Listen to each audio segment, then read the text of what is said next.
not buying her like cattle." Logan Harrison's voice ripped through the crowd like thunder.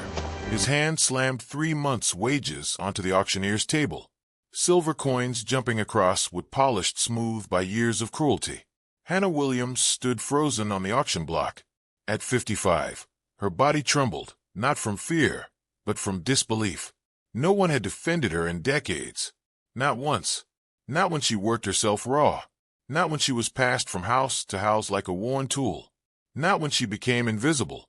The whispers had started before dawn in Riverside, California, in the summer of 1885. They said Hannah Williams was too old to be worth keeping, too weathered to deserve kindness, too used up to belong anywhere again. Her nephew Jacob had brought her here after his wife demanded it. One less mouth to feed during the drought. One less burden. Have you ever been told you were too old to matter? That your years of work meant nothing because your body showed the evidence of survival? That you'd outlived your usefulness before you'd outlived your strength?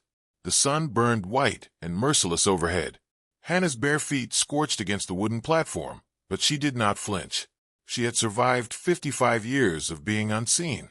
She would survive this too. The auctioneer called her name with open disgust. Hannah Williams, 55 years old, still strong enough for laundry and cooking. Laughter rolled through the crowd like poison. Someone shouted that she would eat more than she was worth. Another voice called her useless. Then Logan stepped forward. He was young, maybe 30. His clothes were worn thin by trails and dust. His boots were cracked, but his storm-gray eyes locked onto Hannah like she was the only soul breathing in the square. Who'd waste food on something that old? A woman jeered. Logan did not look at her. His gaze never left Hannah. The auctioneer cleared his throat. Any bids? Logan's voice came low and hard. What did her family get for putting her up here? Silence swallowed the square. Even cruelty knew shame. Hannah lifted her chin. Her voice came steady and clear. 1 bag of flour, so they wouldn't starve this winter. Something dark passed across Logan's face. He reached into his coat and pulled out a leather pouch heavy with coin. He set it down slowly. That's 3 months' wages, he said. More than enough to cover whatever debt you think she owes. The crowd gasped. That kind of money could feed a family for half a year. Logan turned toward Hannah. For the first time in decades, she saw herself reflected in someone's eyes. Not as a burden, but as a human being. I'm Logan Harrison, he said. I've got a ranch 15 miles south. I need help. I pay fair, but I'm not buying you.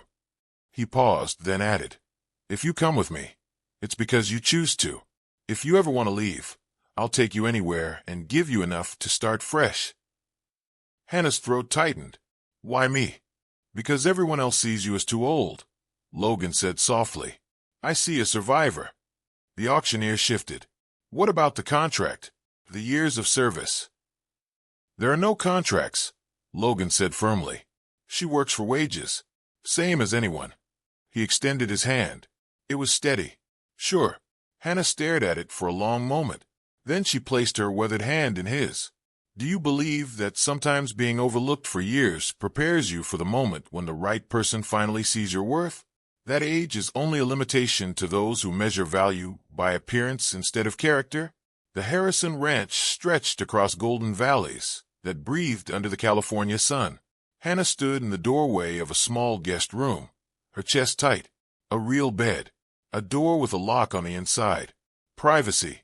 Dignity. She had not known dignity in years. The next morning, Logan set coffee, bread, and preserves on the table. Figured we'd need something filling, he said. Long day ahead. No orders. No cruelty. They worked side by side. Fences.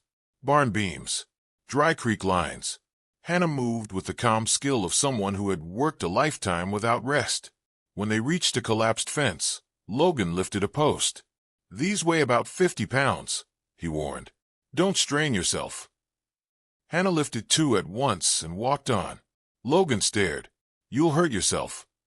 I've carried heavier, she said. Anger flashed across his face, not at her, but at the life that had demanded such strength. Your nephew worked you into the ground. Yes, Hannah replied, but now I know what I'm capable of. Weeks passed. The ranch changed. So did Hannah. Laughter returned to her life in small, quiet moments. The land responded to care. Hope replaced despair. One afternoon, resting beneath an oak, Logan handed her a canteen. "This place was dying," he said. "With you here, it's breathing again." She waited for cruelty to follow praise. It never came. "If you're willing," Logan continued, "I'd like to offer you more than wages. 2 years of work, and I'll give you a share of the profits. A real stake." Hannah's hand shook. "No one has ever offered me a share of anything." "You earned it," he said. That evening, he asked about her past. She told him about her husband, about raising her nephew, about being forgotten. "You deserved better," Logan said quietly. "Why are you kind to me?" she asked. His eyes grew distant. "I lost my wife and son to fever in 1 week. I know what alone feels like." She reached across the table and squeezed his hand. They were survivors, and neither of them noticed the way the wind shifted that night, or how the horizon seemed to hold its breath, as if something unseen was already moving toward the ranch. At dawn one morning, dust rose on the far edge of the valley. Hannah stood in the garden, her hands deep in the soil, when she felt it. Not sound, not sight, just a tightening in her chest that told her trouble was coming. 5 riders appeared against the pale sky, moving fast. Too fast for neighbors, too fast for friendly visits. Logan stepped out of the house, his face hardening the moment he saw them. He did not reach for his rifle yet, but his body went still, like a man bracing for impact. The riders pulled up near the barn, hooves tearing at dry ground. The lead man swung down from his horse. He was lean, sharp-eyed, with a smile that never reached his face. "Name's Garrett," he said. "Mr. Thornton sent us." Logan's jaw tightened. "What do you want?" Garrett glanced around the ranch, slow and deliberate. "This land. Thornton's been generous.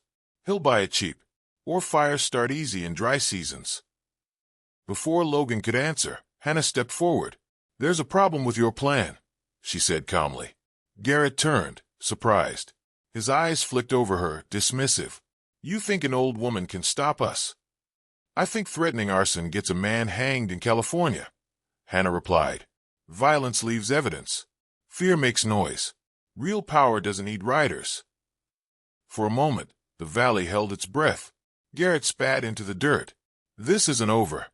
The riders mounted up and thundered away, dust trailing behind them like a warning. Logan exhaled slowly. That was either brave or foolish.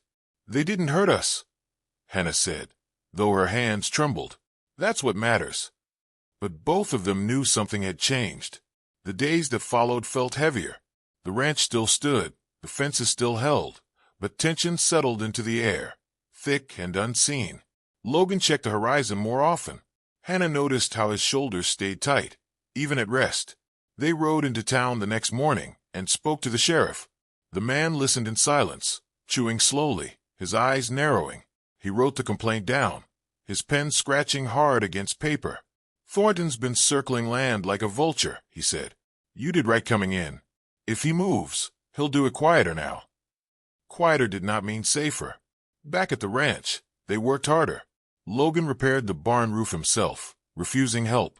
Hannah tended the garden and animals, her hands steady even when her thoughts were not.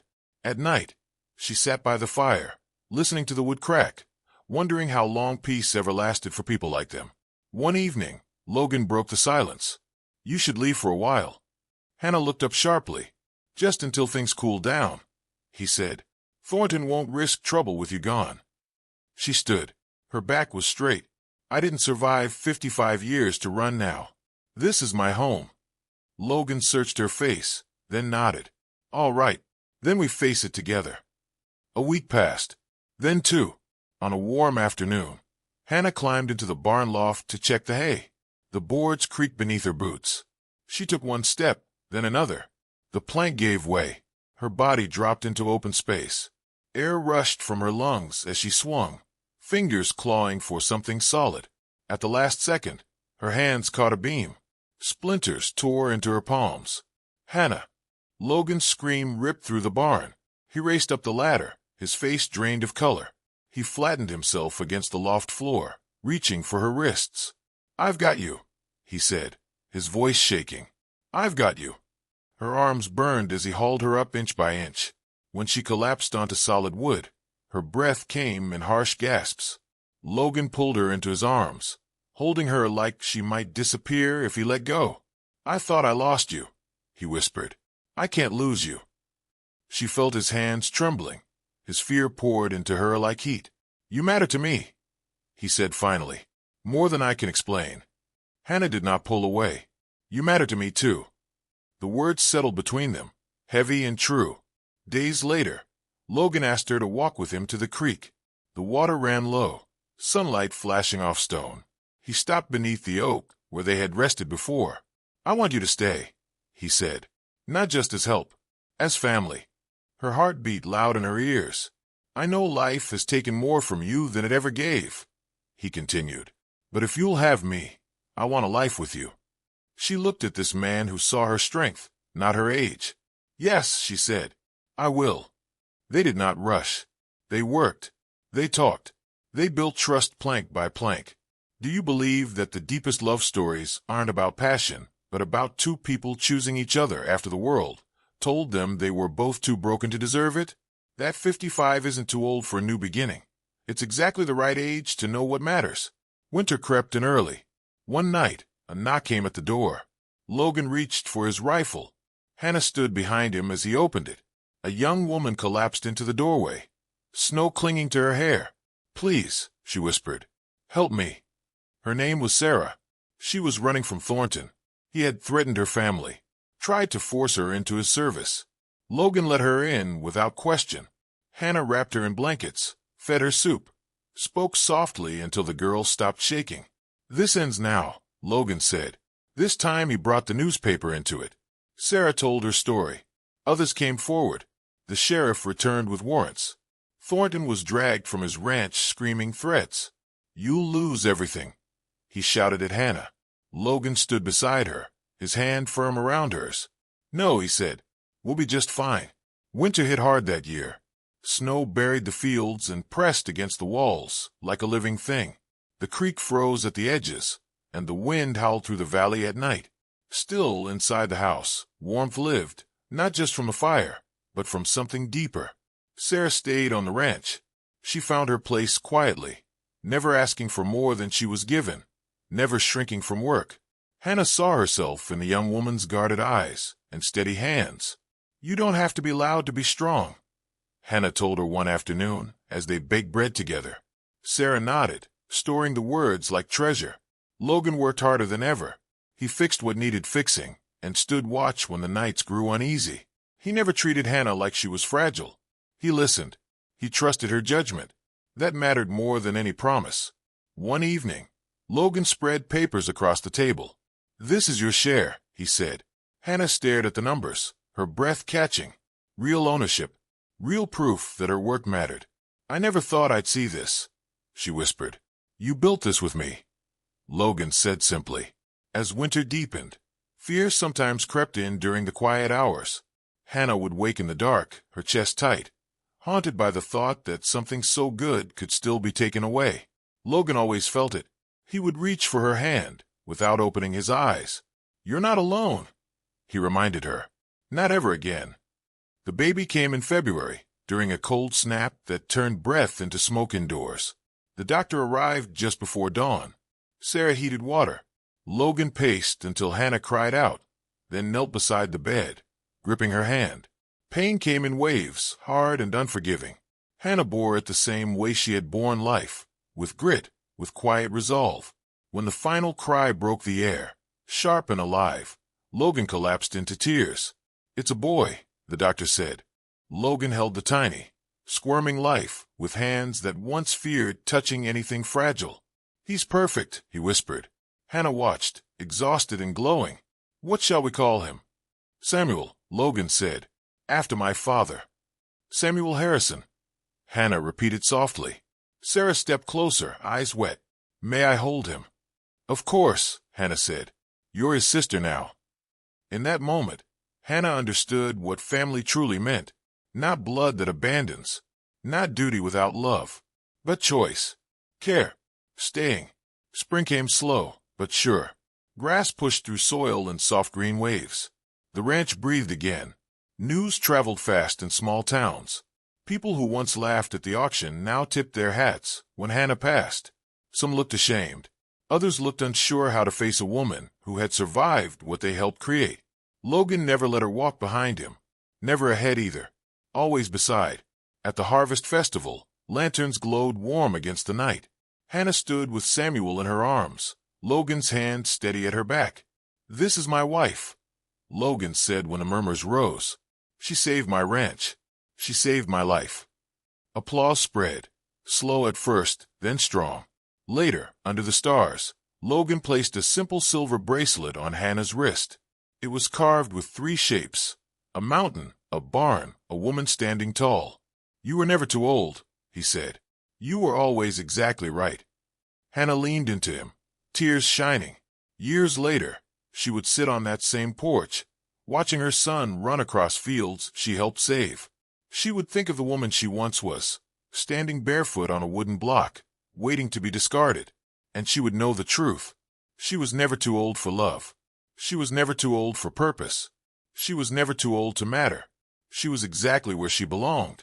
Do you believe that age is just a number when you find someone who sees your soul instead of your years? That 55 can be the beginning instead of the end if you're brave enough to take an offered hand? This story reminds us that the world's cruelty doesn't define our worth, that being too old is a lie told by people who measure value in youth instead of strength, and that the greatest love stories often begin when everyone else has already given up. If this story moved you, subscribe to hear more tales from auction blocks and golden valleys, stories of women's society discarded who became the foundation of empires, of broken men who chose partnership over pity, and of love that grew not from beauty but from recognition, seeing someone's lifetime of survival and calling it exactly what it is: extraordinary. Share your thoughts if you believe that you're never too old to start over, that the hands that have worked hardest deserve to be held the gentlest, and that sometimes the person everyone overlooks is exactly the person who will save you.